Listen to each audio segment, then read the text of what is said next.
Bonjour à tous, bienvenue pour ce nouveau Warcry Focus. Aujourd'hui, on va analyser une bande issue du livre Agent du chaos, disciple des pouvoirs de la ruine.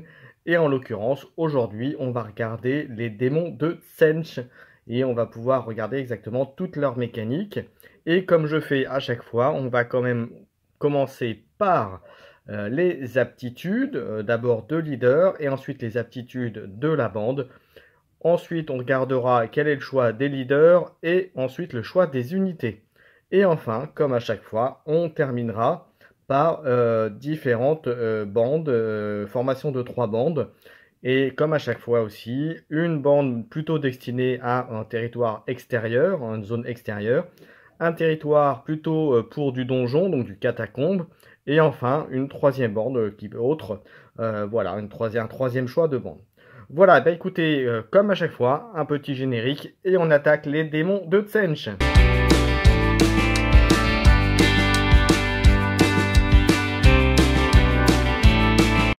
On va regarder ce qu'il nous propose. Donc en commençant, comme je disais, par les aptitudes de leader, on terminera par les aptitudes de la bande et enfin on pourra passer ensuite au reste.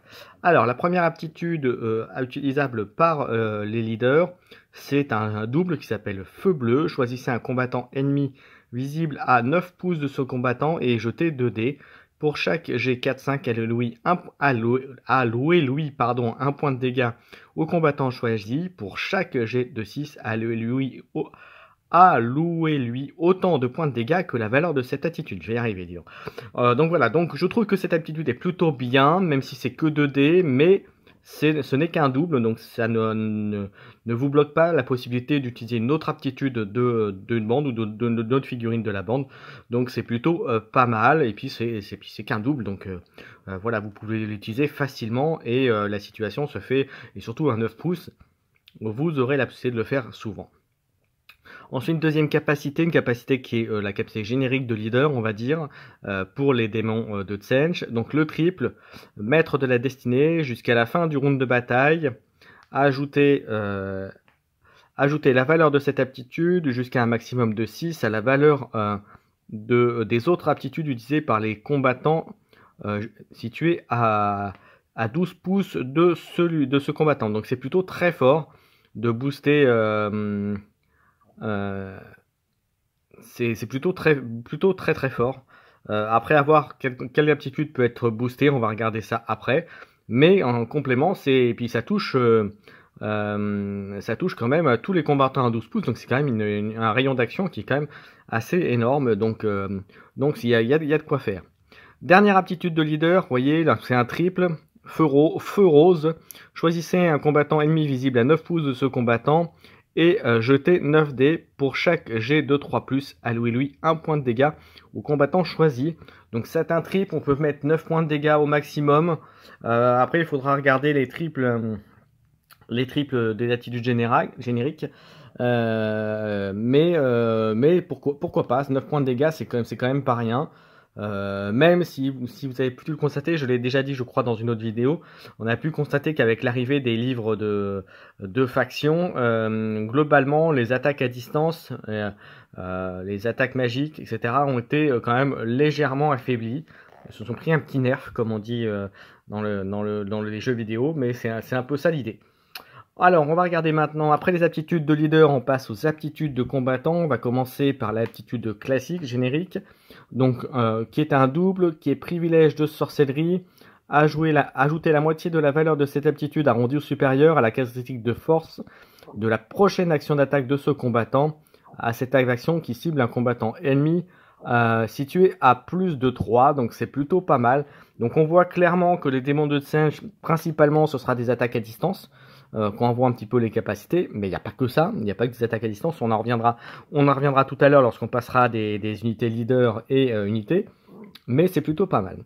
Ensuite, on va prendre la capacité suivante qui est également un double, et là on commence avec les capacités que j'aime beaucoup dans cette bande, et donc je ne remercierai jamais assez le camarade joueur avec qui on avait fait commencer une partie et qui jouait cette faction et qui m'a fait découvrir un petit peu, on va dire comme ça, les subtilités de cette bande, et il y a de quoi faire,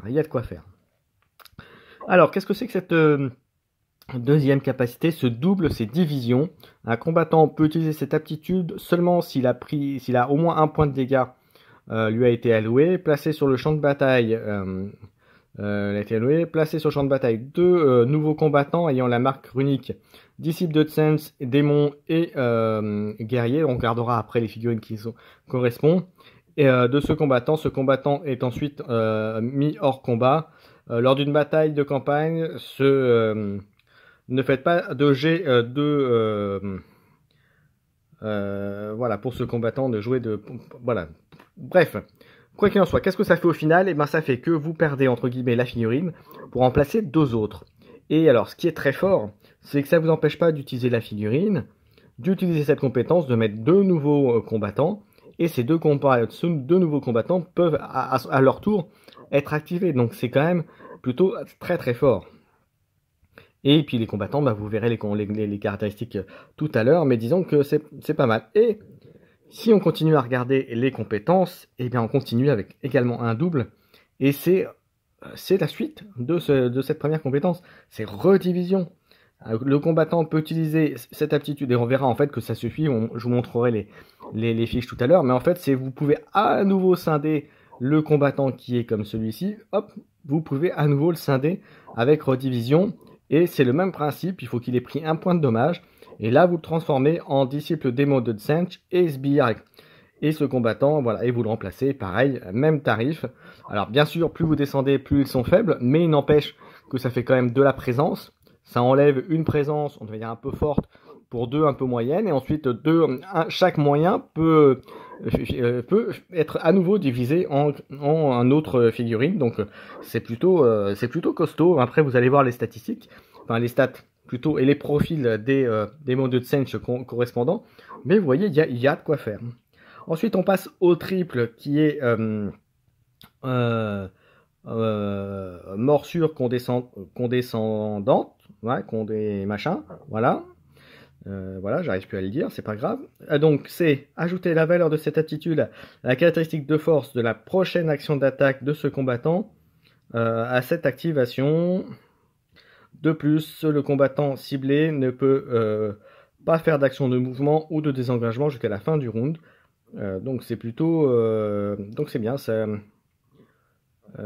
c'est plutôt pas mal. Ensuite, on a la dernière qui est un quadruple. Donc feu warp capricieux, allouez-lui autant de points de dégâts que la valeur de cette aptitude à tous les combattants ennemis visibles à 3 pouces de ce combattant. Donc ça c'est plutôt fort, mais attention, c'est maximum 6 et c'est un quadruple, donc ça veut dire que vous ne pourrez pas quasiment vous faire un autre double, mais faites attention quand même. Et c'est morsure cadenassante, le terme d'avant que j'ai pas réussi à prononcer. Donc avec un peu, voilà, je m'excuse à l'avance pour cette erreur de lecture. Bien, voilà, vous avez vu les capacités. Donc vous avez vu que ce qui frappe, c'est cette capacité de division et de redivision qui fait qu'on peut créer des figurines. Et puis cette capacité à booster aussi les attaques à distance. Et aussi avec l'attaque, la morsure cadenassante qu'on a vu en dernier, vous pouvez aussi bloquer votre adversaire. Donc à la fois le maintenir à distance. Donc des choses sympathiques. Au final, on voit que tout se tient. On reste dans une même logique là au niveau des compétences. Donc c'est encore une fois, on va regarder les profils juste après, mais il y a de quoi faire. Donc vous allez voir de la distance, bien sûr savoir utiliser au bon moment cette capacité de division et de redivision. Et il ne faut pas hésiter à l'utiliser, ça fait quand même, voilà, avec une figurine, vous en gagnez deux, et ensuite deux autres. Donc pour une figurine, vous pouvez en récupérer jusqu'à 4. Donc ça fait quand même une présence assez intéressante sur le terrain. Voilà, j'en ai terminé avec les aptitudes. On va maintenant passer au profil de leader et des unités. Allez. Voyons les chefs des démons de Tsench. Alors déjà, ce qui frappe, avant même de commencer tout ça, c'est qu'on regarde, c'est que les démons de Tsench, ils n'ont qu'une page de profil. Et en l'occurrence, les leaders, ce sont les 4 premiers qui sont là. Alors, on va regarder le premier, c'est le Flux Master. Donc, c'est celui qui peut faire un feu bleu et et le feu bleu principalement, et il vole. Alors, coûte 250, il a 12 de mouvement, donc ce qui est quand même très fort, 3 de mouvement et 3 d'armure pardon, et 25 points de vie. Il peut tirer de 3 à 10 pour 2D force 3, 3, 5. Il tape au corps à corps avec 3D force 3, 2, 4. Donc un bon leader voilà, bon leader qui a une bonne capacité de mouvement, qui peut mine de rien faire de bons dégâts, aussi bien à distance qu'au corps à corps. Donc unité intéressante. Deuxième leader, juste en dessous, le change caster. Donc lui, il coûte 180. Il se déplace à 4, 3 d'armure, 22 points de vie. Donc on voit tout de suite la différence de prix déjà. En termes de capacité, pareil, une attaque 3-10 pour 2D, force 3, 3-5. Et une attaque pour 3, force 3 et 2-4. Donc les mêmes stats que le Fumaster, sauf qu'il ne vole pas. Enfin, si, il vole, mais il vole pas, mais par contre, il fait l'attaque du feu rose, contrairement à l'autre, qui faisait le feu bleu. Mais néanmoins, il est quand même intéressant, parce que pour 180, vous gagnez 70 points par rapport à l'autre. Alors certes, vous perdez un peu la capacité de mouvement, mais d'un autre côté, vous avez une unité quand même qui peut faire mal et qui quand même tire à 10. Donc avec 4 de mouvement, concrètement, vous pouvez taper à 14 pouces de là où il est. Et généralement, dans les phases de déploiement Warcry, vous aurez probablement une unité rapidement à disposition pour le cibler. Leader supplémentaire, on va Iridescente Aurore. Et alors lui, et ben déjà, c'est celui qui peut faire la première capacité de division. Donc si vous prenez dans l'optique de faire un peu une bande un peu nombreuse, populeuse, ou à base de je vais mourir, mais je serai pas tout seul, ça peut être pas mal. Donc lui, il coûte 180 points. Il se déplace à 4, 4 d'armure et 22 points de vie. Donc vous voyez, pareil, attaque à distance, 3 à 10, 2D, force 3, 1, 4. Et corps à corps, 4D, force 3, 2, 4. Donc là, un peu moins en attaque à distance, mais à la limite, il n'est pas là pour ça. Il est là, vous pouvez le mettre pour presque le sacrifier, l'utiliser au dernier moment pour le transformer, en double. Et donc ça peut être, voilà, donc une très bonne unité aussi si vous partez dans l'optique d'utiliser des compétences, les aptitudes division et redivision. Ensuite, dernier leader, on part sur le Pyrocaster qui lui coûte 220.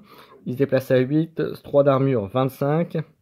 Lui, il a l'aptitude du feu warp capricieux, donc celui qui fait des dommages, vous savez, autour. Alors, il a une attaque à distance 3 10, force 4D, force 3, 2, 4. Au corps à corps, 3D, force 3, 2, 4. Et voilà, 8 de déplacement, 3 d'armure, 25 points de vie. C'est plutôt pas mal, mais à la limite, je préfère les 3 autres, puisque les 3 autres vous donnent vraiment plutôt une typologie plus spécifique. Maintenant, le 220, il a l'avantage d'être polyvalent aussi. Donc après, c'est un choix à faire en fonction de ce que vous voulez. Et bien écoutez, on a fait les leaders, et je vous propose, vu qu'il n'y en avait pas beaucoup, de passer tout de suite aux unités. Et donc les unités, on va continuer dans la lignée, pour continuer la ligne. Donc les Screamers of Stench, donc pour 180 points. Il tape qu'au corps à corps, il se déplace à 12. 3 d'armure, 18 points de vie. 4D, force 4, 2, 4. Donc c'est plutôt pas mal. Bon, il vole, ça c'est bien. Et il a la morsure cadenassante. Donc ça peut être bien pour bloquer l'unité. Maintenant, est-ce que j'en mettrais forcément dans une armée qui a l'air d'être plutôt spécialisée pour du distance? Je sais pas, peut-être un ou deux, histoire effectivement d'avoir un peu de capacité de combat, et encore, il frappe pas comme un sourd non plus. Donc à voir. Ensuite, on a le Pink Aurore. Et le Pink Aurore, c'est une unité, c'est la première unité après les Randissant Armor. Vous pouvez le transformer en 2 Pink Aurore. Donc on va regarder les statistiques, les stats. Donc c'est du 90 points, 4 de déplacement, 3 d'armure, 12 points de vie. Ça fait 3-10 pour l'attaque à distance, 2D force 3, 1-4 et au corps à corps 3D force 3, 1-4. Donc c'est pas des stats extraordinaires pour 90 points, mais d'un autre côté, vous pouvez continuer à faire des bonnes choses. Et je suis en train de vérifier quelque chose, que je vous dise pas de bêtises. Et alors, autant pour moi, le Pink Aurore, c'est la dernière. Non, c'est pas la dernière, c'est bien ce que j'avais dit, donc je ne me suis pas trompé. Donc c'est bien celle-là. Ensuite, vous pouvez la transformer en Pink Aurore ou en Blue Aurore. Voilà, exactement, c'est ce que je pensais. En fait, vous pouvez pour la division, voilà, j'avais un doute. Pour la division, vous pouvez choisir le Pink Aurore ou la Blue Aurore en division, donc c'est plutôt bien. Et donc la deuxième unité coûte 75. Elle a 4 de déplacement, 3 d'armure, 10 points de vie, 11 points de vie, pardon. 3, 10, 2D, force 3, 1, 3. Et au corps à corps, 3D, force 3, 1, 5. Bon, ben clairement, hein, moi je prends directement les Pink Aurore que les autres. Et voilà. Ensuite, la Brimstone Horror. Donc là, par contre, c'est effectivement bien la dernière unité que l'on peut avoir en redivision avec l'unité. Donc là, elle coûte 55. 4 de déplacement, 3 de l'armure, 8 points de vie. Voilà, 8 points de vie. 3, 10, 2D, 3 de force 1, 2. Et au corps à corps, 3D, force 3, 1, 2. Donc c'est vraiment rien. C'est plus pour conserver les objectifs qu'autre chose. Mais ça peut être pas mal. Ensuite, donc vous voyez, il y a de quoi faire quand même. Donc vous voyez, d'une irrandescente aurore, on peut avoir 2 pink ou 2 blue aurore. Et après, on peut avoir 2 à chaque fois, 2 brimstone. Donc vous voyez, ça fait de 1, 2 et 4. Donc vous voyez, ça fait quand même de la présence sur le terrain. Et donc ça vous fait de quoi faire. Donc il y a de quoi faire des trucs très rigolos. Ensuite, le Flammer of Sench. Donc lui, il coûte 150. Il se déplace à 8, 3 d'armure, 15 points de vie, 3, 10, 3D, force 3, 2, 4. Et au corps à corps, 2D, force 3, 2, 4. Donc ça peut être bien. Et vous voyez, j'aurais tendance à préférer le Flammer of Zench au Screamer of Zench, même pour la capacité de tanking. Voilà, parce qu'il a 15 points de vie, 3 d'armure. Mais bon, je préfère quand même ça. Et enfin, l'Exalted Flammer of Zench, lui, coûte 210. Donc là, beaucoup plus fort, 3, 10. Alors déjà, il a 8 de déplacement, 3 d'armure, 30 points de vie. Donc là, pour le coup, c'est plutôt pas mal. Par contre, 4, à distance, 3, 10, 4D, force 3, 2, 4. Au corps à corps, 2D, force 4, 2, 4. Je trouve que c'est un peu cher, 210. Mais bon, après, quand on regarde en termes de coût, les autres, globalement, sont pas mal. Donc, à voir la composition d'équipe, de comment vous voulez la baser. Si vous voulez faire des gros bourrins, auquel cas, vous pouvez faire un mixte avec les 3. Si vous voulez plus, et le 3 et un... Et je pense, si vous êtes au corps à corps, plutôt un Change Master ou un Pyrocaster d'ailleurs, à la limite. Mais ça, on en reparlera tout à l'heure lorsqu'on va voir les bandes. Donc voilà, écoutez, après les aptitudes, avoir fait les aptitudes de leader, les aptitudes génériques, après avoir vu les leaders et les unités, eh bien, je vous propose à passer maintenant à la formation des bandes. Donc voilà, après avoir vu les aptitudes, avoir vu les leaders et les unités, on va pouvoir regarder comment, quelle bande on peut avoir. Donc comme à mon habitude, je vais vous proposer 3 bandes. Une bande destinée plutôt à l'extérieur, une bande destinée à plutôt à l'univers catacombe, donc intérieur, et enfin une autre bande voilà, d'un autre type. Alors, on va commencer par la première, qui sera une bande donc plutôt extérieure, comme je disais. En leader, je vous propose de prendre un Flux Master et il sera accompagné de 5, tenez-vous bien, 5 Flammer of Zench pour leur capacité à distance. Donc voilà, leur capacité aussi dans une moindre mesure de déplacement, mais c'est surtout leur capacité à distance et de pouvoir gérer un peu les figurines adverses. Donc là, vous serez avec 6 figurines et vous seriez à 1000 points exactement si mes calculs sont bons. Donc ça, c'est la première bande. Voilà. La deuxième bande, donc plutôt un environnement catacombe. Vous auriez en leader un Change Caster.